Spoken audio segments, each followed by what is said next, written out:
Muslims, all Muslims, they forget their history. They forget the history of Islam. They forget the history of faith. They're not interested in the history of Islam. They're interested in the history of their own nationalities. But when it comes to Islamic history, they take nothing from it. Because in reality, the Muslims were made to forget their history. Because the pages of history now are filled with the betrayal and tyranny of those who want to hide it. But Muslims must know their history. If they want to take a single step forward, Muslims must know where they fell down.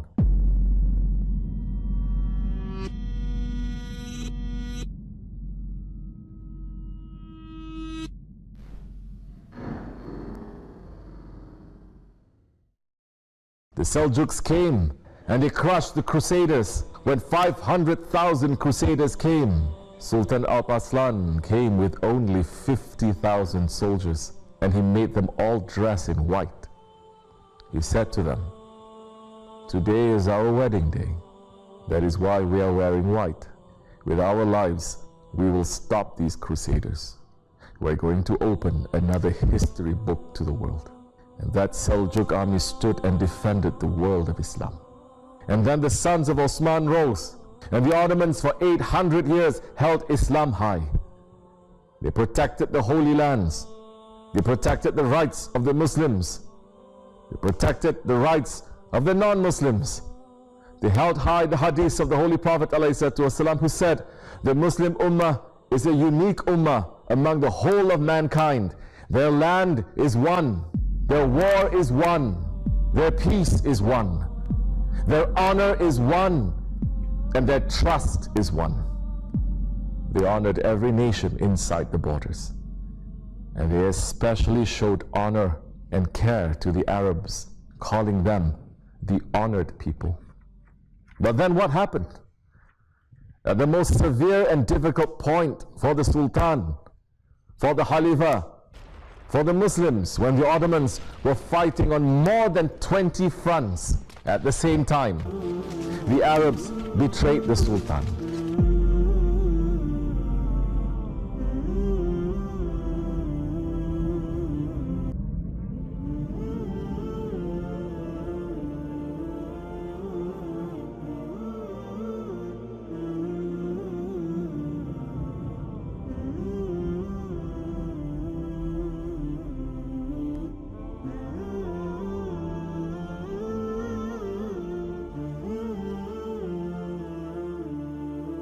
The British came to Sharif Hussein, the grandson of the Prophet ﷺ, the governor of the Haramain, and said, "Why are you being ruled by these Turks? Why don't you separate? We will make you into a new Khalifa. Fight against these Ottomans." And so the Arabs rebelled against the Sultan. What was the intention of the British? To help the Arabs? It is to weaken the Ottomans. It was to weaken the Sultan. It was to crush Islam. It was to continue the Crusades.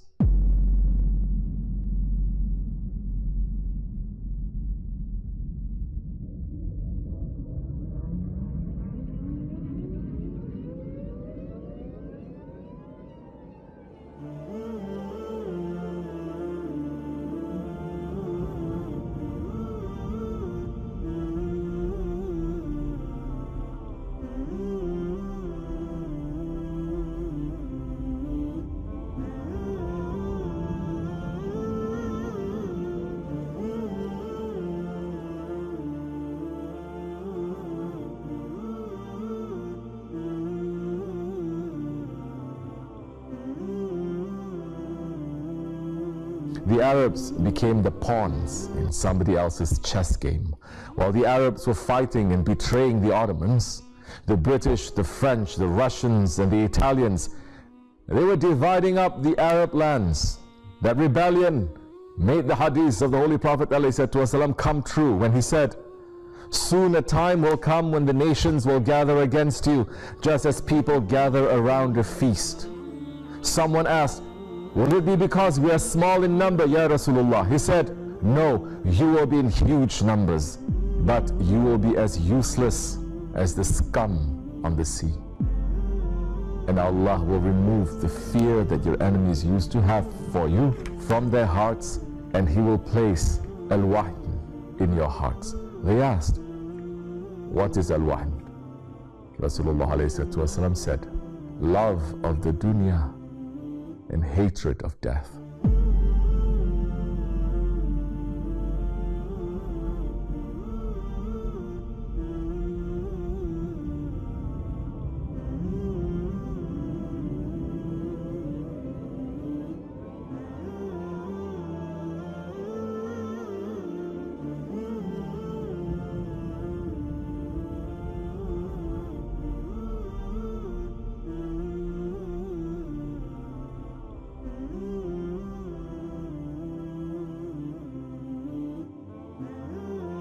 They said to the Arabs, how come you are living under the ruling of a man who is not from amongst you?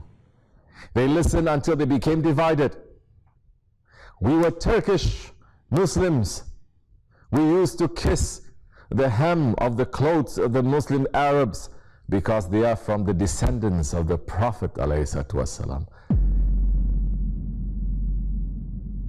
And the Arabs, they stabbed the Khalifa in the back, letting the British and the French march into the lands of Islam. The armies of the Sultan were forced out of Damascus from Quds, while the Arabs welcomed the Crusaders with open arms. But as the cities fell one by one, there was one city that did not fall. There is one city where the Ottoman soldiers held on with their last drop of blood. Madinatul Munawwara, the city of the Holy Prophet ﷺ.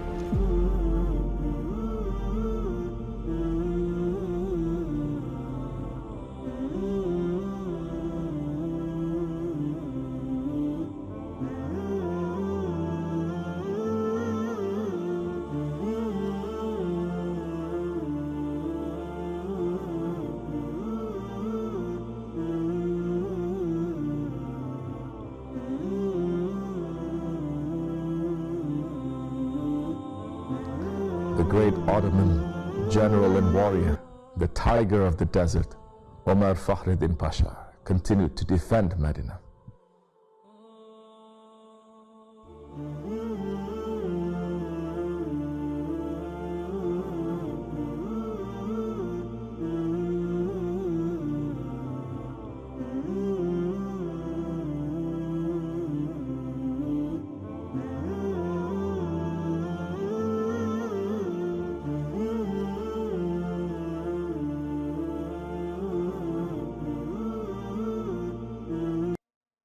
The Arab rebels made 130 attacks on the city of the Prophet.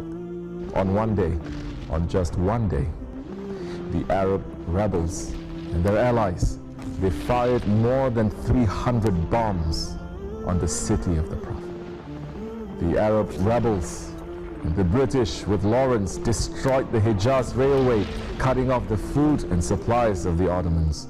One of the soldiers said, our food was cut off, so Allah sent us provisions from the sky. What was he talking about? Grasshoppers, locusts started to fall into Medina, and Fakhreddin Pasha told his soldiers, take these insects, cook them and eat them, or else you're going to die from starvation. And we have to live to protect the Prophet. Those Turks, those Ottoman Turks, those defenders of Medina, they starved. Even after the Ottoman Empire was forced to surrender in the war, Fakhreddin Pasha refused to leave Medina. He stood up and said, I will never abandon you, Ya Rasulullah. And one day, he stood on the mimbar of Masjid al-Nabawi and he addressed the soldiers and said, O soldiers, I call out to you, I order you to defend him and his city to the last bullet and the last breath, regardless of the strength of the enemy. May Allah help us, and may the prayers of Muhammad ﷺ be with us. O soldiers of the heroic Turkish army, O Mehmetçiks, O little Muhammads, come forward and swear to me to honor your faith with the supreme sacrifice of your lives.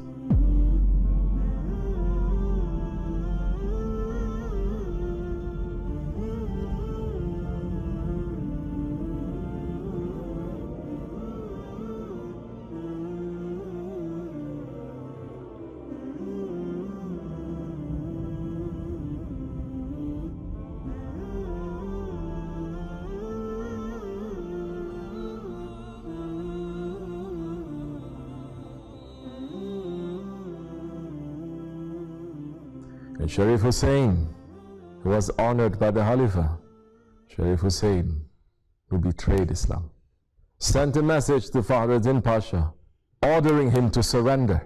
Fakhruddin Pasha wrote a letter to Sharif Hussein, addressing him, saying, Bismillahir Rahmanir Rahim, to the one who broke the power of Islam, caused bloodshed against the Muslims, put in danger the Khilafat and the Amirul Mu'minin, and exposed Islam to the dominations of the British. On Thursday night, the 14th of Zulhijjah, I was walking, tired and exhausted from thinking about the defense of Medina, when I found myself among unknown men working in a small area. Then I saw, in front of me, a man with the most beautiful face. It was Rasulullah alayhi wasallam. His left arm was resting on his hip under his robe, and he said to me in a protecting voice, "Follow me." I followed him 2 or 3 steps and woke up. I am now under the protection of Rasulullah alayhi. He is my supreme commander. I am busying myself and strengthening the defenses, building roads and squares in Medina. Do not trouble me with your useless offers.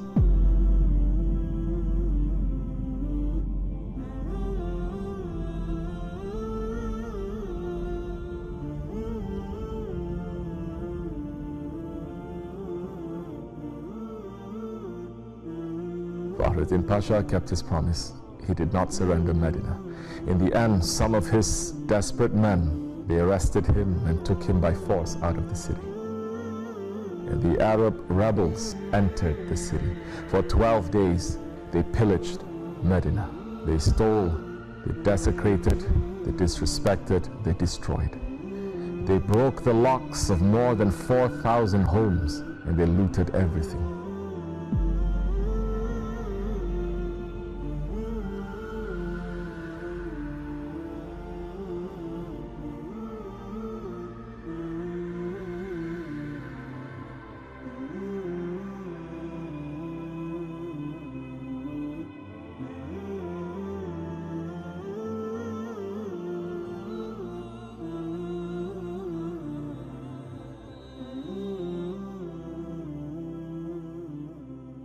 And Sharif Hussein and his children, they were betrayed.